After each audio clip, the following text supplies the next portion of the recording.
Okay, so I'm back here at the house site, and one of the things I've talked about in this field trip so far, which is the theme of the subject, of course, is our three sets of tools: regulatory, market-based and participatory. So one of the ways in which, in relation to cultural heritage, that regulation occurs here is through the New South Wales Heritage Act, and the ways in which heritage significance is assessed. So this site has been assessed in terms of the sorts of the criteria that are used under the New South Wales heritage legislation, and which are generally used elsewhere in Australia and also overseas. So this site has been assessed as being of local significance, and it is now listed under the Wollongong Local Environmental Plan, which is the key planning instrument at the local government level. So it's not been assessed as having state significance, but it's more local and regional significance, hence that listing at the local level.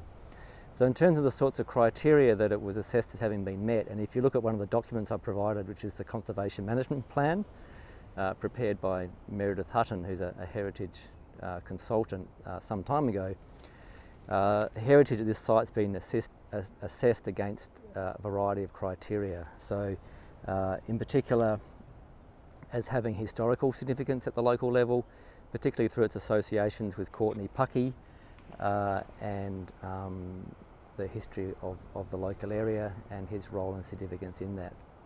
It's also been assessed as having significance in relation to aesthetic and creative significance, and also in relation to technical and research significance. So those sorts of criteria, the sort of assessment that was made against them, largely related to the salt works and the technical and creative kind of endeavour associated with that.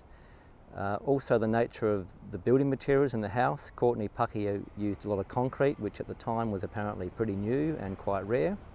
So that was also seen as being of some sort of significance.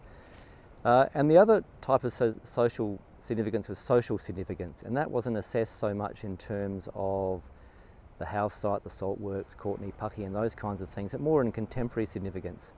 And one of the things that you'll see as you come through this reserve is a lot of people using it for recreation, bike riding, jogging, walking with kids, all sorts of things. So the site was assessed, and I think this is true, and that level of use really vindicates this, that it's a place that's important to local people, provides a recreational site, they like getting out into nature, like exercising with their family and friends, and maybe contributes to a sense of place as well.